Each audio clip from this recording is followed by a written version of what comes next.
Well, hey there. It's been a while, hasn't it? I apologize for being away for so long, but you can probably guess why from the title of this video. Let me tell you, the title doesn't even begin to cover the absolute circus I'm about to unleash on you. Buckle up, Buttercup. It's gonna be a wild ride. Before I dive into all the juicy drama, well, juicy for you, not really juicy for me.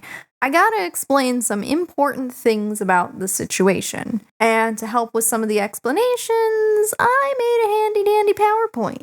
Don't laugh at my autism. So, in a nutshell, we had to move across country, about 1,300 miles, give or take, because hubby got a really good job opportunity. And they were willing to pay for the relocation costs, so we were like, why not? Little did we know, it was going to be the biggest pain in the ass. This is going to be important for later, so pay attention. Jingle, jingle. So, back in the day, jingle, jingle, jingle.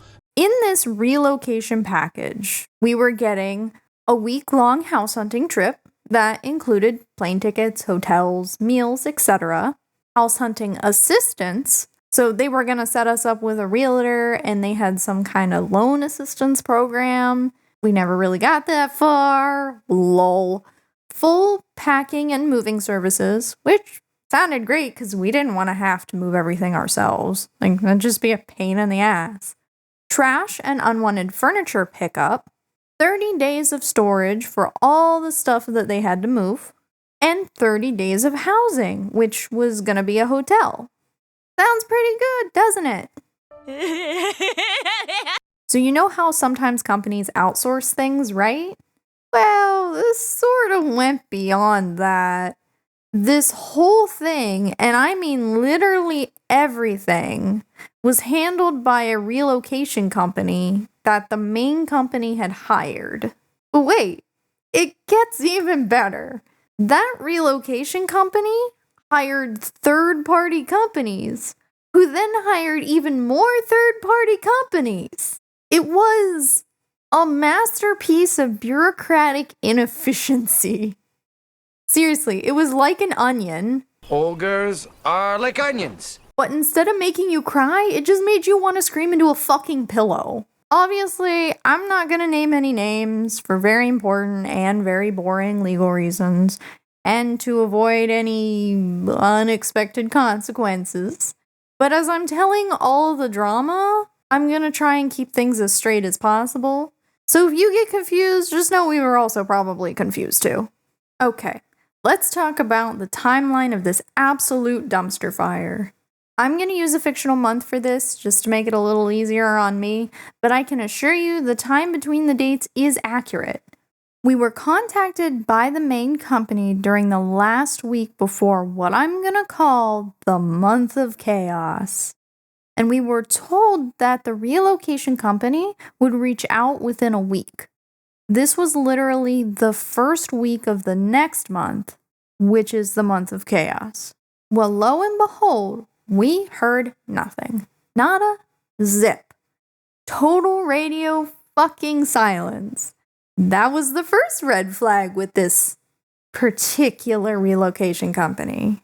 Mind you, we were on a tight-ass schedule because the main company wanted us in the area by the beginning of week 4. So we basically needed to be there by this Sunday right here. We actually had to reach out to the main company asking why no one had contacted us yet, and they were all like, Huh? What do you mean they haven't contacted you? These shits waited till halfway through the second week of the month of fucking chaos to reach out. So they gave us the rundown of how everything is supposed to work. But here's the kicker. Remember that 1 week house hunting trip we were promised? That wasn't happening because the relocation company waited so damn long to reach out to us. There was no time to do it now. It's fine. Everything's fine. Everything's fine. Not all was lost, though, or so we thought, because the relocation company hooked us up with a realtor who confidently promised that we would be able to close in 2 to 3 weeks. So the new plan was to hit the ground running, house hunt during the first week of our 30 days of provided housing, and close before the housing assistance ran out. Once again, a tight schedule. The guy was super confident though, so we were assuming he wasn't gonna be a total piece of shit garbage. Hashtag foreshadowing. So, onward to packing.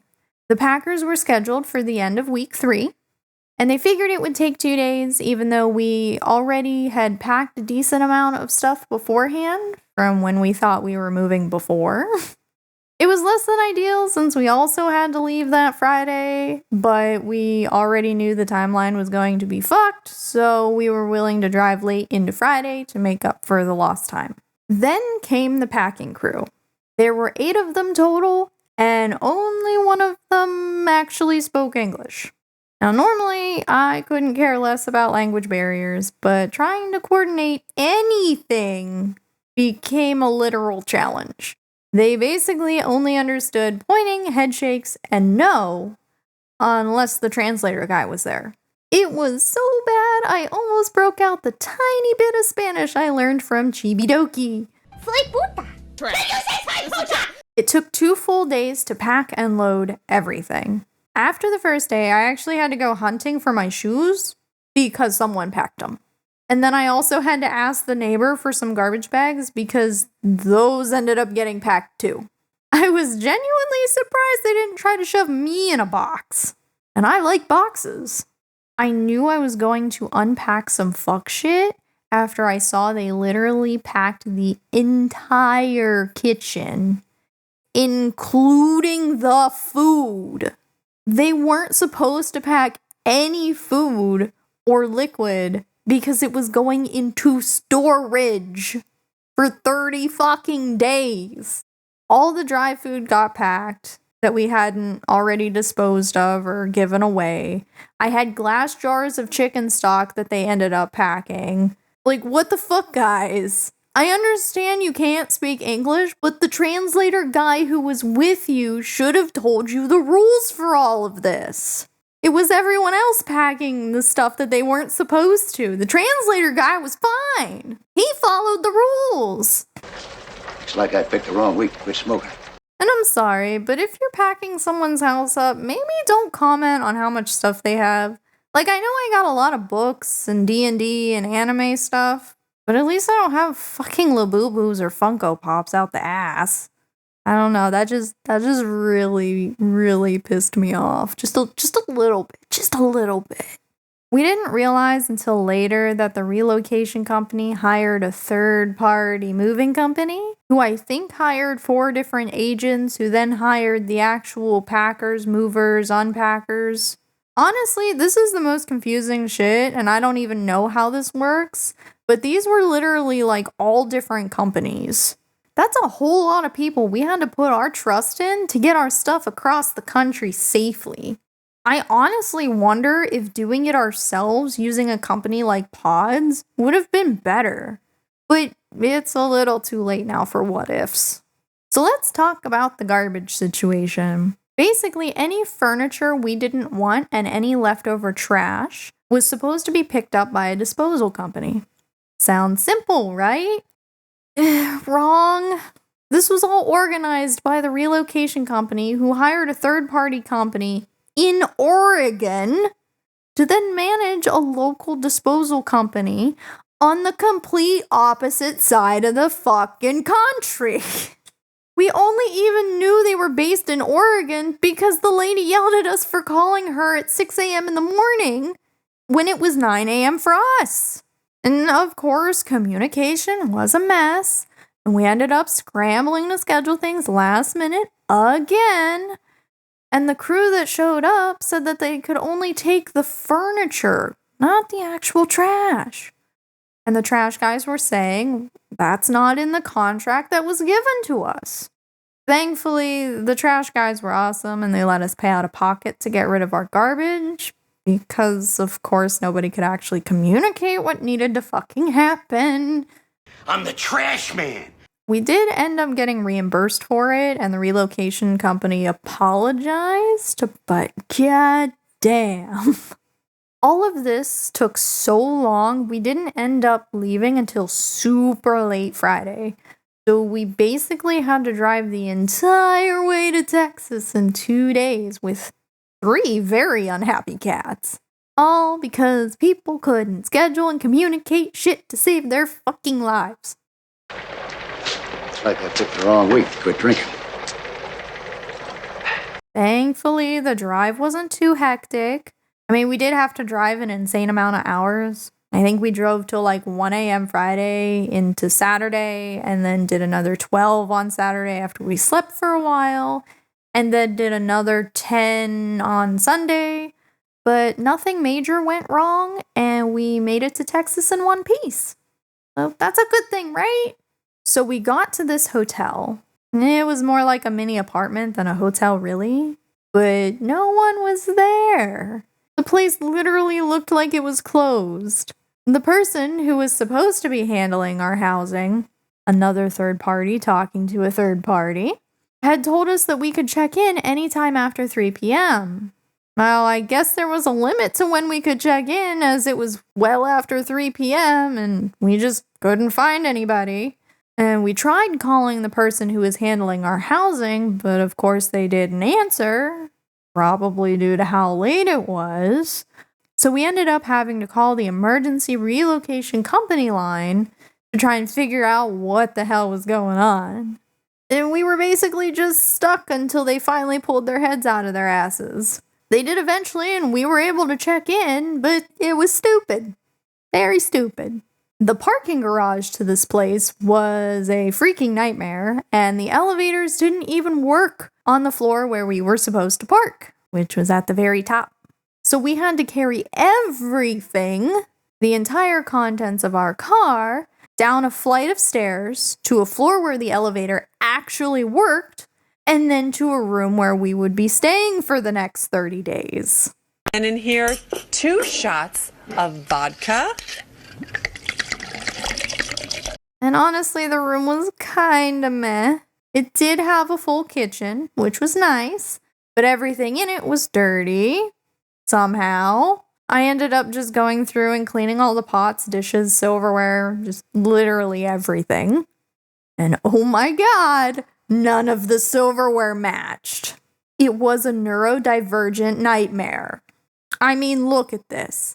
Look at this freaking silverware. None of it fucking matches. Ah! I like rusty spoons. And get this. This is funny. Literally the first day there, a cockroach crawled out of the shower drain. I mean, the cats had a blast with it, but my poor husband completely lost his mind. Everybody stay calm. What's the procedure, everyone? What's the procedure? Stay calm! Wait. Everybody calm down! So the relocation company hooked us up with a third-party company that hooked us up with a realtor. Honestly, it felt kind of sketchy. They were offering, like, incentives to use their realtor, like loan assistance and whatnot. I don't know, it was kind of weird.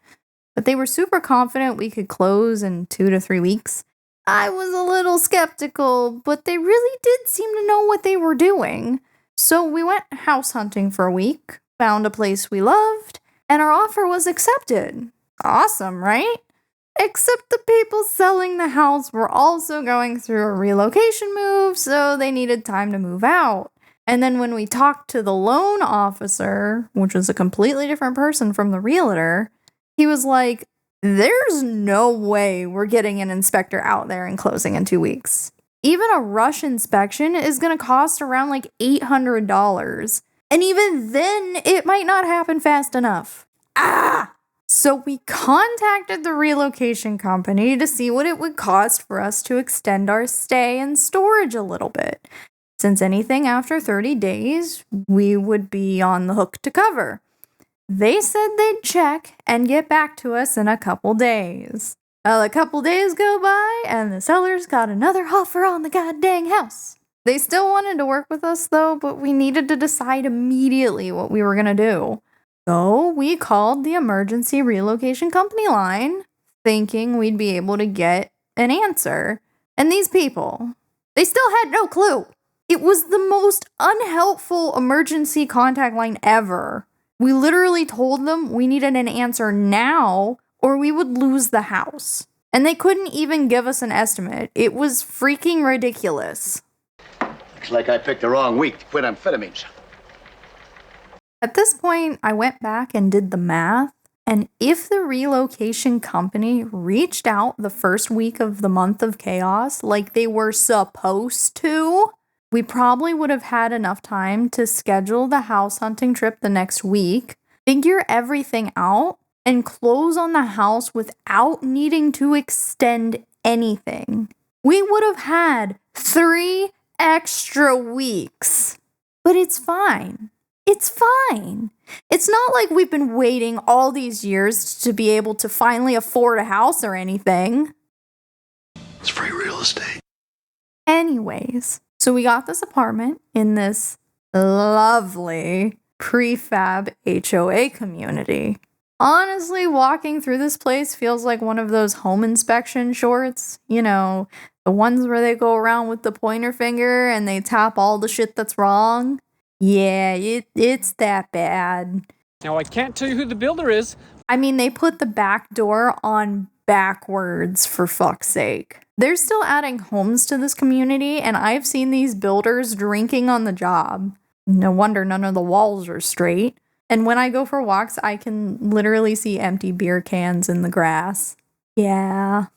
And this house was built in 2025. It shouldn't have that much wrong with it. But hey, the rental company's been cool at least. We explained our whole chaotic situation, and they were surprisingly understanding. They were super cool with us doing a short-term contract and leaving most of our stuff in boxes while we look for a more permanent place. So anyways, we finally got our stuff scheduled for delivery to the apartment. The guys who delivered our stuff were amazing. They were super friendly and just freaking awesome at their job. The packers, though, let me tell you how these guys packed shit. They packed chips. They packed liquids. They wrapped a singular fucking spoon in 6 sheets of fucking packing paper. They even packed trash. Literal fucking garbage. Looks like I picked the wrong week to quit sniffing glue.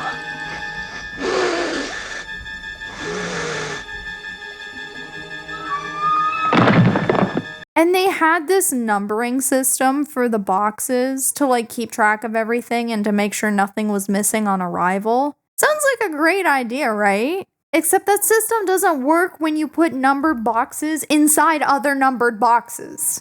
We honestly thought a third of our stuff had vanished into the ether because they packed shit inside shit that shouldn't have been packed inside shit.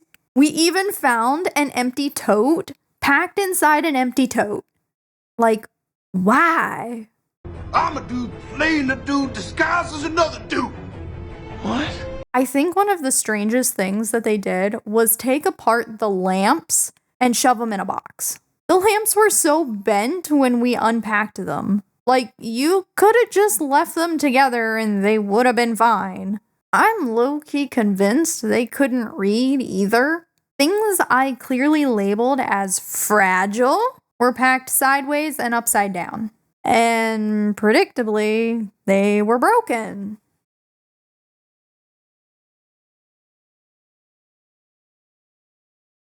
They're not that different.